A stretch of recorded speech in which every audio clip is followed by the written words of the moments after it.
Hello everyone, how you guys doing? Hopefully you guys are having a wonderful day, and today we are here with a video on 10 more rules to live by in old school RuneScape. Recently made a video on 10 rules that I just, kind of operate by when I play the game, and people enjoyed it, so I figure, I have a lot of kind of small things that I like to do in my time in old school RuneScape. I keep on sharing them, so 10 more coming in today. Hopefully you guys enjoy. If you do, make sure to leave a like and check out other links of mine down below if you want to be engaged. And on top of that, if you have any rules that you would like to submit, I'll compose a video where, I take the best ones that I think are really, really good and just kind of throw them out there for everyone else. So hopefully you guys enjoy. Let's go ahead and get on into it. So starting with the first one in this list, but number 11 overall, this one is just have a few different plans when you are playing the game, because everyone likes to get a nice goal in mind, and of course that's a good thing.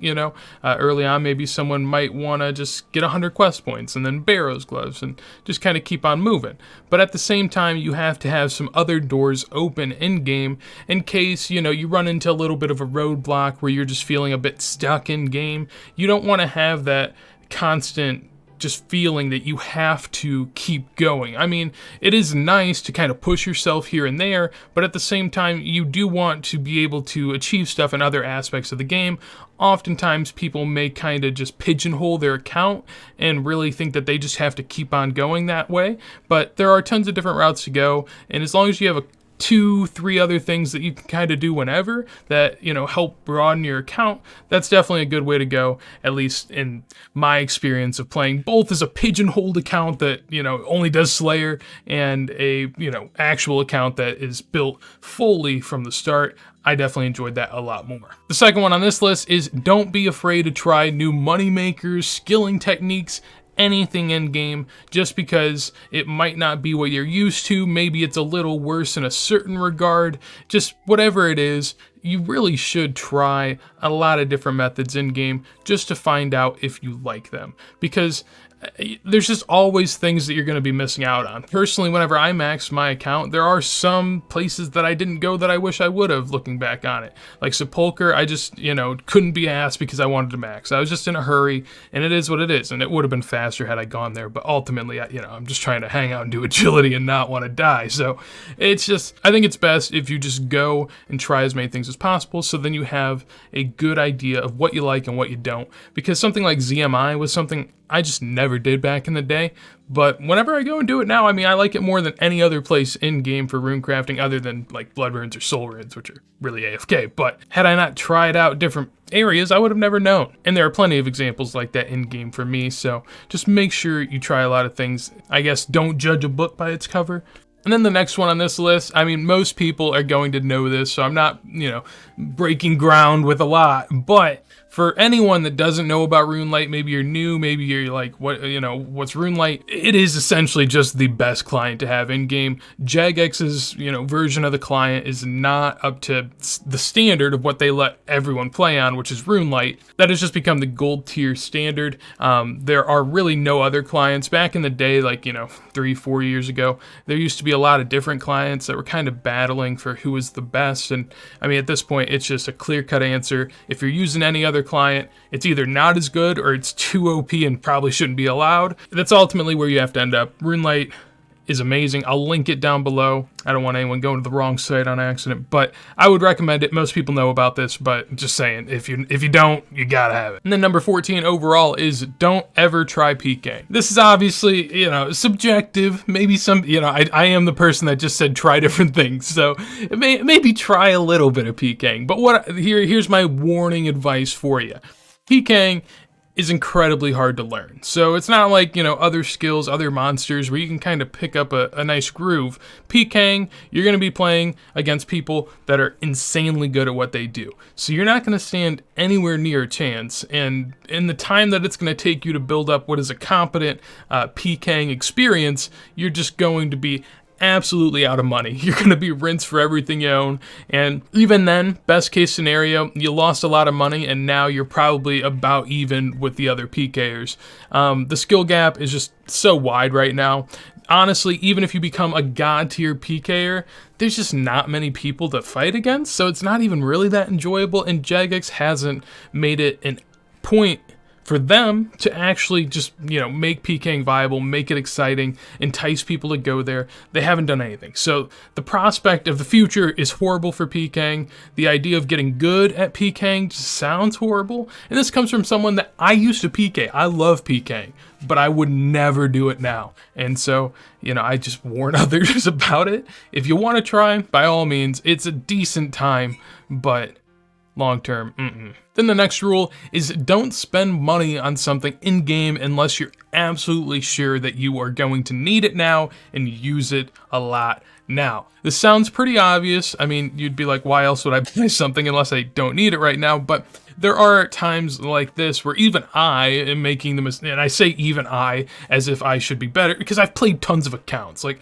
I don't know how I still make these mistakes, but I do. So on my last run through of an account, I got piety really early on the account, so I got up to 70 prayer, and honestly, I didn't even use piety for like Slayer tasks or anything, so I had it for a very long time for no reason. That's easily money I could have put elsewhere, flipped with, just tons of different things I could have done with that money instead of dumping it into prayer so early. Also, I see tons of people that kind of build up their house and dump, maybe 5 mil, 10 mil, 20, 40, and then, they spent more on their house than they have in their bank, and that's just going to let them teleport around a little quicker. Like, I understand some things are nice, but you still have to have the baseline gear to have a good, competent standard of whatever you're doing. So you want to be able to balance that and make sure it works out. Now, something like Rigor, I just absolutely recommend people get, as long as you have like a blowpipe or a crossbow or something to go along with it to utilize that prayer. I mean, that's something I'd buy, almost as soon as you can. Whenever I went through my free-to-play to max series, I bought it pretty early, and it was really expensive then. So you definitely have to prioritize and make sure your money's going to the right spot so you don't end up wasting it. Now, the next rule is a little bit of the opposite of what I just talked about. So in the last one, I feel like people are very likely to splash money, but whenever it comes to buying and selling gear, there's this perspective in people's head that they're losing a lot of money when they buy and sell the gear. And honestly, it's just not that true. Unless you have like really, really expensive gear that just isn't sold or bought very often, it might be true in that example, but for most people, this stuff doesn't have that great of margins, because there's a lot of people that like to flip. So, I mean, most you're paying is probably 1% if you buy and sell whatever you have. Odds are it's going to be even less than that by a lot. So you really don't get taxed that much for messing around with gear in game. So I would say if you want to sell your current gear to get other gear, don't feel bad about it. A lot of people kind of get worried. They're like, am I selling and buying too much? If you're selling and buying a lot of gear, like more than 2 times a day, maybe. If you're switching up gear sets 2 to 3 times a day, I think that might be a bit much. But anything less than that, as long as you're going to be utilizing the gear that you have for a decent amount of time, it's definitely worth it to just go ahead and switch over.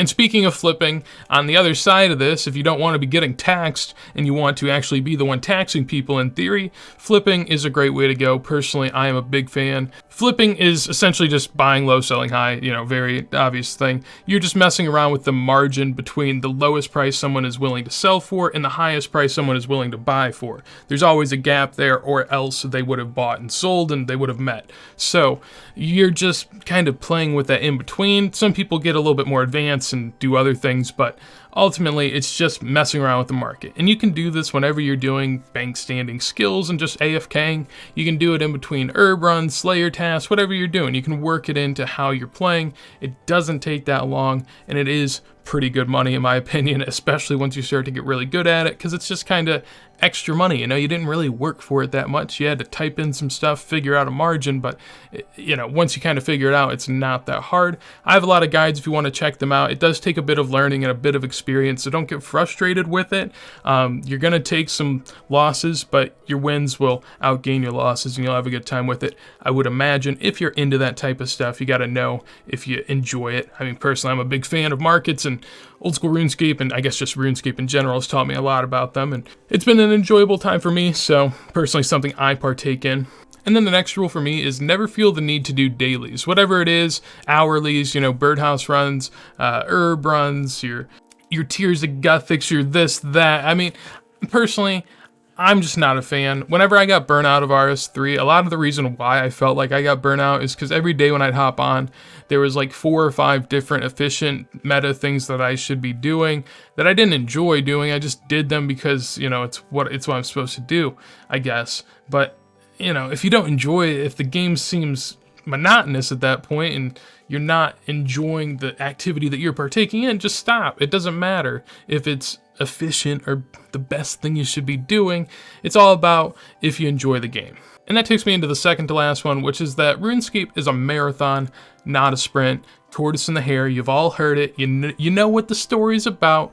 Essentially, if you want to max or if you want to enjoy the game for a long amount of time, whatever your goal is, wherever you're planning on going, you have to set goals, have things in mind, plan ahead, but at the end of the day, you can't be looking to just go ahead and sprint there. Because RuneScape is a game that is built in a way where early on, you think you're flying. You know, the levels are just fast and heavy. You're flying up through the 40s, the 50s, the 60s.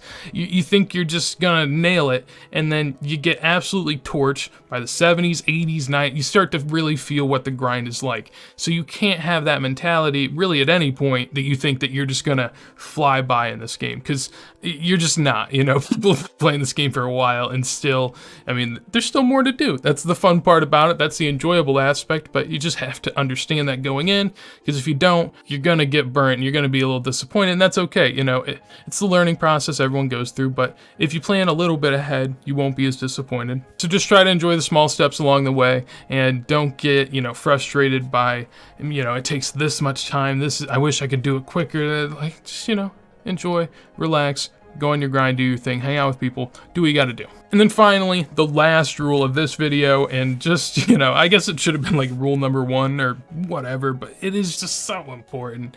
Secure your account. I mean, goodness, you know, everyone thinks, you know, not me, I'm not getting hacked. I got a good password, it's got a cap in it. I guess RuneScape doesn't even have caps in their password. Anyways, no matter what you think, you are always more liable to get hacked in RuneScape than you probably imagine. Personally, I had some friends that got back into old school RuneScape in the last couple years. 2 out of 4 of them got hacked within a few months of playing. Sure, they probably used passwords that were already leaked from some sort of data breach that some bot just picked out and plugged in, or I don't know. However it worked out, they got hacked. At the end of the day, you want to feel safe with your account, so to do that, make sure you go through and just enable all of the necessary steps. Have that authenticator on, have the 2-step on your email, have a PIN. Just do the things you have to do to keep your account secure, because there's nothing worse than logging onto your account and you're like, oh, my inventory's empty. I'm in a strange spot in the game. And then you go to the bank, and man, it's not a good time. So if you want to avoid it, please make your account safe, even if you feel, why would they hack me?